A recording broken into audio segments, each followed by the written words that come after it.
ইরানের রাষ্ট্রদূতের সঙ্গে গোপনীয়তা বজায় রেখে সাক্ষাৎ করেছেন ইলন মাস্ক। দুই দেশের মধ্যে উত্তেজনা কমাতেই এই সাক্ষাৎ হয়েছে বলে জানা গিয়েছে।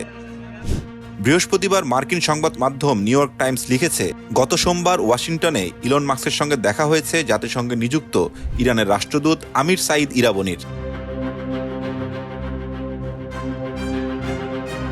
ইরানের দুই সরকারি কর্মকর্তার বরাত দিয়ে নিউ ইয়র্ক টাইমস জানায়, বৈঠক ফলপ্রসূ হয়েছে, যা প্রমাণ করে ইরান সমস্যার সমাধানে ইতিবাচক পরিকল্পনা আছে ট্রাম্পের।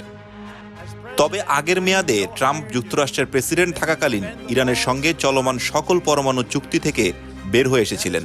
ইরানের উপর চাপ তৈরি করতেই দেশটির বিরুদ্ধে একের পর এক নিষেধাজ্ঞা আরোপ করেছিলেন তিনি, যার ফলে ইরানের সঙ্গে যুক্তরাষ্ট্রের সম্পর্ক ক্রমশ খারাপ হয়। বর্তমানে ট্রাম্প এই বিষয়টিকে কিভাবে সামলাবেন সেটি দেখার জন্য অধীর আগ্রহে অপেক্ষা করছেন সংশ্লিষ্টরা। ইরানের প্রেসিডেন্ট সম্প্রতি পরমাণু পরিদর্শকদের জানিয়েছেন, ইরান শান্তিপূর্ণ পরমাণু প্রকল্প চালাচ্ছে, অস্ত্র তৈরি করছে না, যা দেখাতে তার কোনো আপত্তি নেই। অর্থাৎ ইরান এই বিষয়ের আগের চেয়েও কিছুটা নরম হয়েছে বলে ধারণা করা হচ্ছে।